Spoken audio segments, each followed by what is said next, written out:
Watu wangu, mara nyingine ni mshaba Marekani. Leo nataka tuongee topic moja noma ni kuhusu huku kwenye niko huku kunaitwa nina huku Rainier Avenue, ni South Seattle. So nataka tuongee kuhusu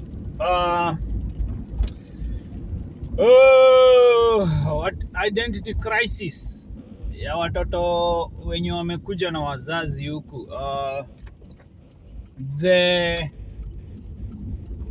Kuna Wakenya especially wenye wanakuja na green card, wanakuja na watoto maybe wameenda nursery school mtaani, primary school, alafu wanakuja wanaingia high school huku ama wanajoin shule za huku. Yani watoto wako hizo below, wako hiyo below miaka 18, watoto wako hiyo age ya shule ile wataingia shule Marekani. And it's something ukiongea na watoto ma teenagers, you see it, unaelewa, it's one of those things that the Kenyan American community wamekataa kuaddress, unaelewa, and not only just addressing but to look at the solution. But our watoto wako in an identity crisis na is one of the major contributors. The reason nimeongea hii topic is because for over the years, especially mwaka last year and the year before, kuna watoto wengi wenye wako Marekani wameaga, and from different circumstances, unaelewa. And when wase wa young wakianza kudai, then you have to be like, what is going on?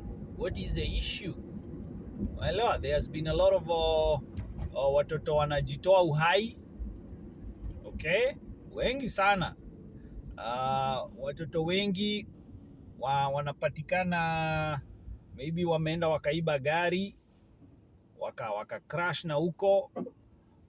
Wengine wameruka kutoka kwa bridge, wengine wamejieka kamba. Watoto wa Kenya wenye wako Marekani, okay? So watoto wanapitia vitu mingi sana and hakuna mtu anawasaidia. So watoto wako na identity crisis sababu first of all wakikuja Marekani, unaelewa, bado ni wa Kenya unless mtoto amezaliwa huku.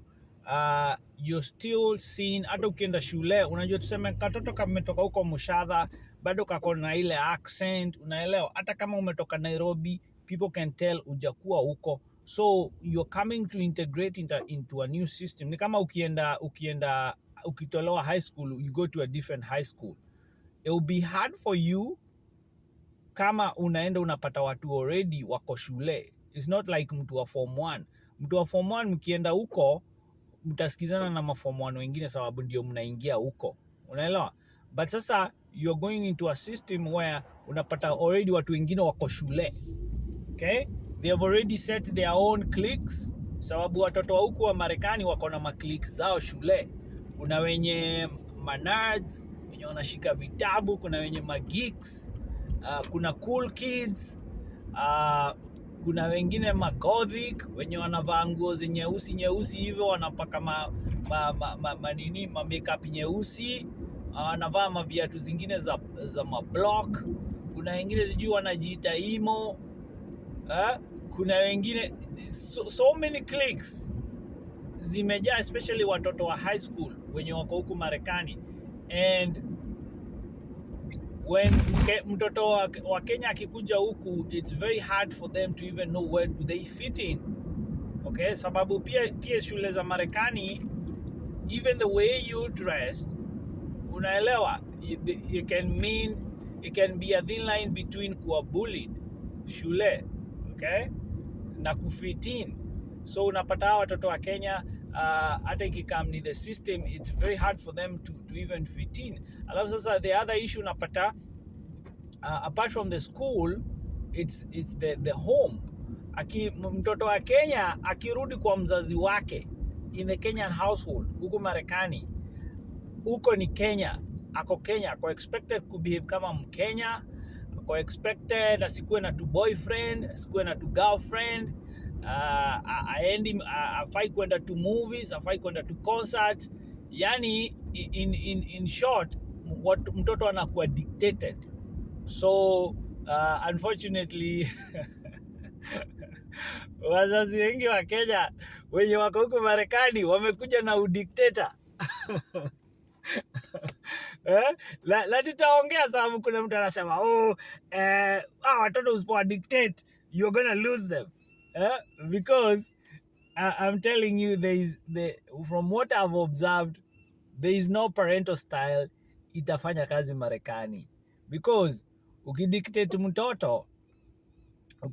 mtoto, haufai kwenda sleep over, sijui ufai kuwa na tu boyfriend, sitaki kusikia ati mnaenda kuhang out kwa mall, sijui nini, sitaki kusikia una date nani. Especially Kenyan parents, they have a problem na watoto wao watu wana date. So when you become huyo mzazi dictator, ana control mtoto, what really happens? This kid anataka freedom. Okay? So you are creating a mtoto rebellious. Na watoto wengi wa Kenya wazazi wao wamekuwa wakiwa dictate, and they have become very rebellious. Okay? Wamekuwa rebellious because they start even questioning the parent. Okay? Wanamwambia no. Ambia dad, nini unasema siwezi kuwa na girlfriend? Why are you saying siwezi kuwa na boyfriend? Unataka kusema sifai kwenda movies? Sitaenda concert ya Nicki Minaj? So our watoto wanaanza ku question what wazazi wao, and the Kenyan parents, especially wazee, they can't stand that. Unafanya madavos huku, unajimaliza na mashift, alafu ati mtoto anakuja na ku-question. So wazazi, they can't stand that. So but unaona sasa huyu mtoto una create mtoto rebellious, na atakuwa anataka freedom, sababu unajaribu kumcontrol, na anytime anywhere you try to control people, it works against you. It doesn't really work. Angalia, observe, anywhere hata ukijaribu kucontrol them ama ujaribu kucontrol chali kama kwa relationship, it doesn't work. This person becomes very rebellious. Now, hiyo parental style ya Kenya, hiyo akuwa strict, ya kuwa dictator, kudictate watoto, mimi na providea, mnafaa kuperform vizuri shule, kwani what do I work for? I want good grades. Okay? Sitaki kusikia you have a boyfriend.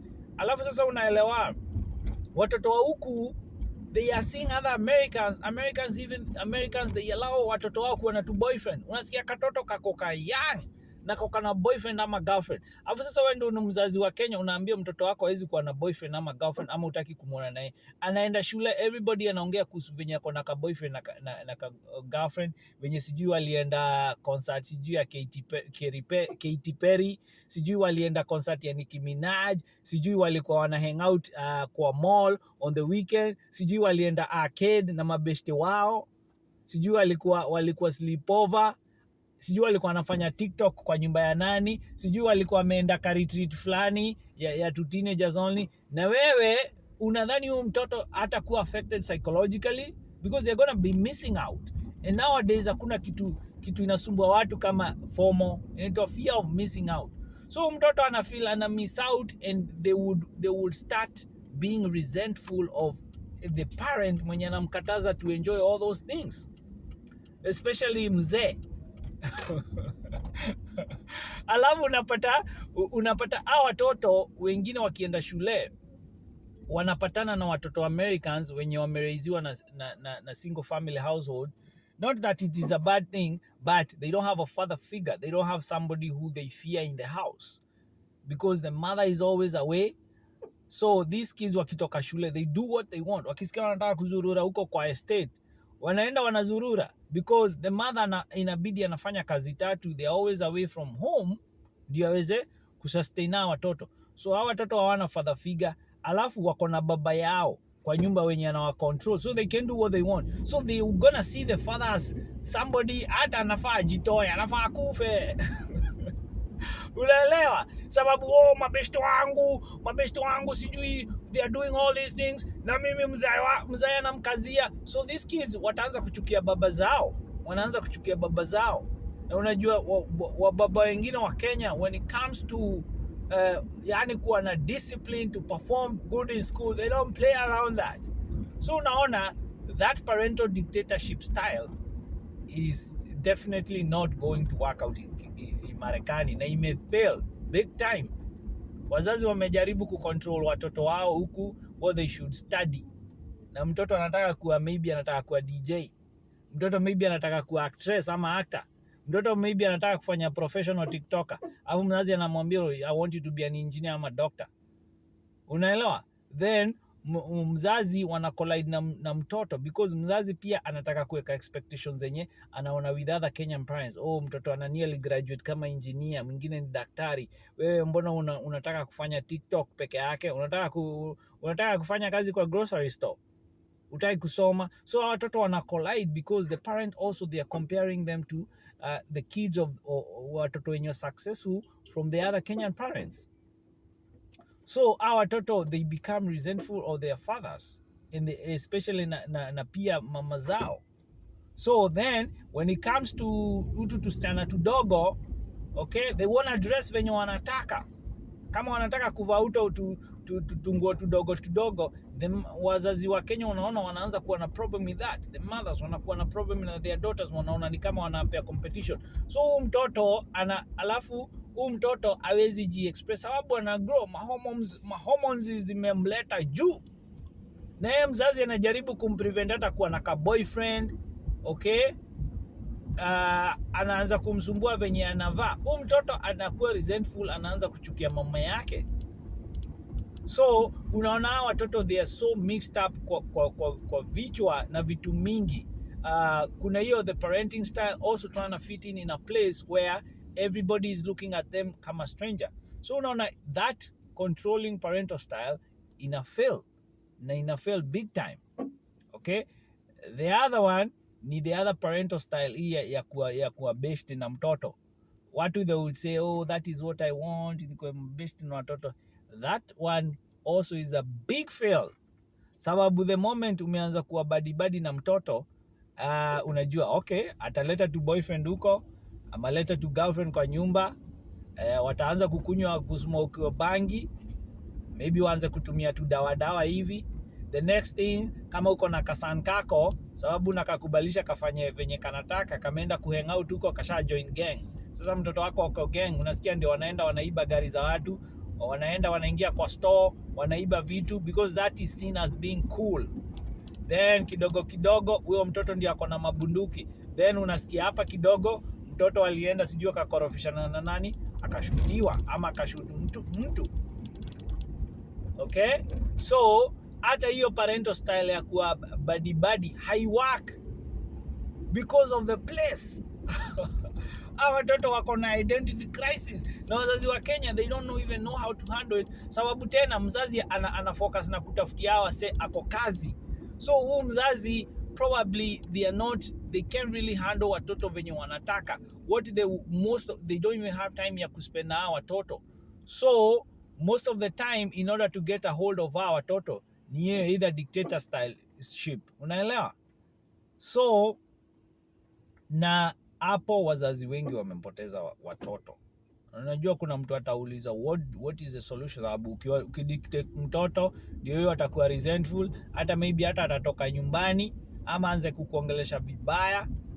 Kuna wazazi wengi wa Kenya, they don't talk to their kids. Waliwafukuzwa kwa nyumba huku Marekani sababu wanataka kujifanya wako grown. Okay, wanataka kwenda kudate, na hata shule hawataki kumaliza, hawataki kusoma. Okay, kuna wengine pia wamepoteza watoto sababu walikuwa mabeshte nao, then mtoto akaanza kukunywa bangi. Saizi mtoto hata ajui focus yake iko wapi, akaanza maybe kutumia madawa. Kuna watoto wengi wa Kenya wanatumia madawa na wazazi wajui. Watajua aje kama most of the time wako kazini na saa zile wako available ni kuhang out na mabeshte, so hawana time na hawa watoto. So hizo parenting styles zote zina fail. So what do you do? Na it's the place also. Unajua kama shule hivyo, nawaambia hizo macliques za shule, kuna shule zingine venye unavaa, they're gonna laugh at you. Kwanza hawa watoto wa high school huku, mtoto wa Kenya anakuja anavaa hapa kama mshamba hapa hivi, na ameenda shule kwenye mpaka kuna cool kids, watoto wanaanza kumchekelea venye anavaa, venye anashukwa hairstyle, venye anaongea na accent, unaelewa? Okay, utapata. Alafu unajua sasa, kama mtaani tunajua kuna watu wako blessed na forehead mtoto anaenda hapa American school, wanaanza kumbuli. Alafu the thing about American schools, in general American society, instead of, unaona venye tunaweza ona mtu mlemavu tunamhurumia Kenya, and tunamhurumia, we want to help them out, hatuwezi watukana, unaelewa? Tunawatreat vipoa. Special huku Marekani hiyo inaonekananga kama weakness, so they will make fun ya mtu mlemavu. So any disability, Americans wanna make fun of it. So utapata mpaka watu wengi wako na disability hata wataki wasaidie, because they don't want to be seen as weak. I'm telling you, it's a warped society. So any form of weakness, so una mtu akiwa na masikio kubwa watakubuli, ukiwa na forehead kubwa utakuwa bullied. Kama unatembea maybe something happen, una limp, utakuwa the laughing stock kwa shule. I'm telling you, watoto wa huku Marekani ni bully. Alafu sasa unajua mtoto ametoka Kenya, bado kamera hizi wanatutabia wa Kenya, kako naive, yani akako bold, bado kako mtu aniambie timid na bold. Timid ni opposite ya bold ama ni the same thing? Yes, akana hiyo confidence, so na akataki conflict, unaelewa? So akataweza kujitetea, so kakiwa bullied ajui react aje, hata akipushiwa na watoto wengine shule ajui ni aje. Bully akidecide kupick on them ajui afanye nini. Afu unajua Americans, tuseme mtoto akiwa bullied shule, mzazi wa Kenya akienda pale, instead of aletea walimu juu na hiyo shule, pia yeye ako hiyo timid. Pia wazazi wa Kenya ni hiyo rahisi weak. So ukienda pale shule, mtoto wako anakuwa bullied, unamwambia hakuna shida. Venye wazazi wa Kenya walikuwa wanaforce watoto waende boarding school, na mtoto akipigwa na mwalimu, mzazi akikama itwe, pia yeye anachocha, mtoto anapigwa sana. Upuzi gani hiyo? Na wewe ndio mtoto ana look up to, wewe umdefend wazazi wa Kenya. So unaona hata mtoto akiwa bullied shule, mzazi aitwe shule, mzazi hatafanya anything, ajui venye kufanya, aja interact na wazungu kuwajua how you handle them. Sababu mtoto wako kama anakuwa bullied, afu watoto wakiwa bullied Marekani shule, hawatoangi huyo mtoto bully. So mtoto wako itabidi unatoa mtoto wako, especially kama wazazi wa Kenya wenye wako bold. Otherwise unafaa kwenda huko unaleta shida, na unawaambia wanafaa watoe wadili na huo mtoto, wanabuli wengine, atoe wengine. Na mtoto wako unamwambia ni aje? Ukisikia kwanza mtoto wako ukifika Marekani lazima umuequip, umwambie mimi sitaki kusikia unakuwa bullied. Mtu anajaribu kuwa bully na wewe una deal na yeye. Wacha niitangwe shule niambiwe wewe uko problematic sababu unakataa kuwa bullied. Because if you don't do that, mtoto wako akiwa bullied shule Marekani, hata shule uende huko, they will not do anything. Hawatoangi hao watoto bullies. Okay? Now hao watoto wakianza kuwa bullied hivi, ita destroy self confidence yao. Okay? So hao wazazi, so unaona there is a lot of challenges zinapitia watoto. They in a new place, wakirudi kwao Kenya, kwa nyumba ya mzazi wao, they are in Kenya. Wakienda shule, they are in America. So they don't know how do I behave. Nikiwa na my friends, I can't act kama Mkenya wenye wazazi wangu wananiambia have to see, because if I act kama Mkenya I'm not cool. Nikirudi nyumbani siwezi behave kama watoto wa America sababu mzazi wangu ile kiboko atanipea. Wazazi wa Kenya miko yenye wako nayo wamevunja yote. So mtoto anashindwa, what do I do? Utaona watoto wengi wa Kenya wamerudi Kenya. Why? Wamesema I am done with this bullshit, sababu wamelemwa kufit in. So na then unaona wazazi wanaanza kumea pembe. Wengine watoto wanamea pembe sababu sasa wanaona unajua sasa huku I don't know what to do sasa. Mzae ama mother, they are so controlling, na ninataka kuonekana niko cool kid. Watoto wangu wakiniambia tuwapatane usiku tuhepe, na siwezi because wazazi wangu wameniweka bumper, so lazima nikuwe big head. So unaona watoto wa Kenya wanaanza kuwa ma big head, wengine wana join gang hivi, okay? Sababu hata wazazi wa Kenya hiyo style yao ya kuparent, they don't really care kuambia watu about anything. Unaelewa, hawataki kuambia kuongea na watoto wajue kuhusu magangs. Wanawakataza kukuwa na boyfriend na girlfriend, instead of be like okay, kuja na huyo girlfriend nijuange ni nani, ama ako ka boyfriend nijue ni nani. So they are failing big time, na wamepoteza watoto wengi. Watoto wengi wa Kenya wamejiua because stemming from control ya wazazi. Na watoto wanakuwa affected psychologically because these kids wako fragile. Wanatoka Kenya, they are coming into a new society where even fitting in is very big problem. Then anapata mpaka mzazi wake anamweka baridi, akienda shule anawekwa baridi, so the place it doesn't even feel for like home to them. Tazama wale watoto wengi wamekuja na wazazi huku, especially wa green card. Hao watoto they something up with them, na hakuna mtu anataka kuongea because hata wazazi wa Kenya nikikam ni parental style zao, wengine ni kujaribia, ni kubahatisha. Na mtoto akianza kumea pembe, wanadhani mtoto akianza kumea pembe huku Marekani, hizo pembe utaweza kukata because the peer pressure is more than wewe utaweza. Sababu wazazi wengi wanashinda kazi, huu mtoto anashinda almost 8 hours shule and the friends, na kuna social media. You think utaweza kukata hizo pembe za mtoto? You won't be able to do it. Utapoteza watoto. So wazazi wengi wa Kenya, watoto wao wanakunywa mabangi, wanakunywa madawa za kulevya, wengine wamejoin magangs. So because of that, so watu wangu, na kuna mtu atauliza wewe unaona solution ni gani? Mtoto akianza kumea pembe, acha aende Kenya, peleka yeye Kenya. Sababu by the way, the other thing, the reason inasema hivyo, ukikuja Marekani uone mtoto wako, especially boy child, anamea pembe, okay? Na unaona hizo umejaribu njia zote na hizo pembe hazitoki, do yourself a favor, peleka huo mtoto Kenya. Why? Because the system is so unforgiving, especially for black boys. Haita wa forgive. Huyu mtoto akienda hivi, wameenda kwa store, wacommit crime, alafu wapatikane kwa makosa, apewe felony, huo mtoto ni hivyo, wamemharibia record yake for life. So they don't forgive, hawapatiangi second chances, especially to black boys. So mtoto wako, you are the parent, protect. Ukiona na mea pembe before aanze kuharibu record yake, peleka yeye Kenya. Kuna watu watasema sijui nini.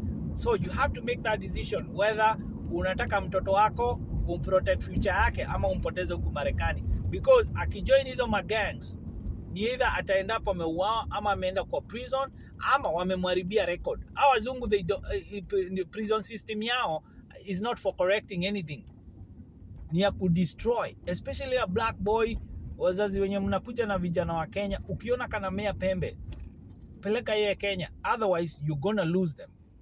Utakuwa na mtoto hapa amefika miaka 18 19, akona felony kadhaa kwa record yake. So unadhani atapata kazi?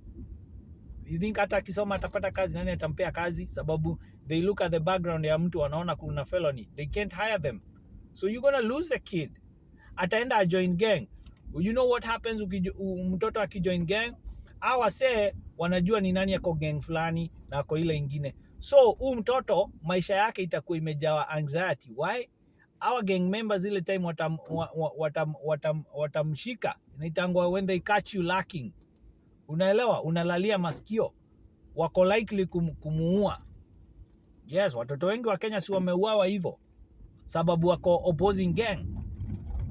Wanaitanga ops. So mtoto akipatikana na gang nyingine, hata kama alimove on na life yake, they still know if wakimpata watamuua. So you make that decision. Make that decision. What do you want?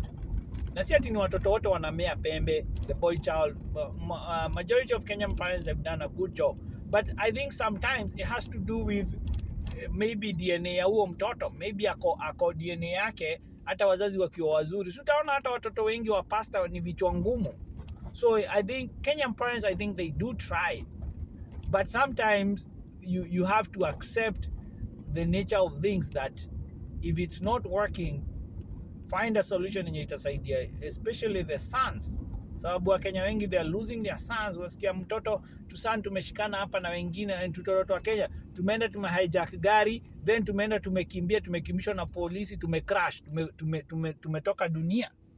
Wengine wanasikia mtoto wao amejihang. Okay, so we're gonna continue with this topic, but let me tell you, Kenyan parents, you're gonna have to look for a solution. Kijana kakimea pembe, to go flight JKIA. Yeah? They're gonna thank you later. Watu wangu, tutaendelea na hii topic. This is a very, very, very broad topic. We can talk the whole day. Tunaweza ongea the whole day topic, but there is a deep brewing identity crisis amongst our watoto wa Kenyan Americans, and nobody's addressing this. Mpaka our religious leaders, hakuna mtu anataka kuaddress na solution. And you know, it's also the same thing, identity crisis amongst watu wa Kenya wenye wameoana huku Marekani. That's why divorce rate iko so high. You can't explain to me a couple inakuja hapa wako poa, they have a good family, watoto watatu, and 2 years Marekani, they don't want to see each other. What is happening? Hakuna mtu anata na wakanso wakikuja Marekani. Watu wangu, tutaongea bara jikira dibshamba Marekani.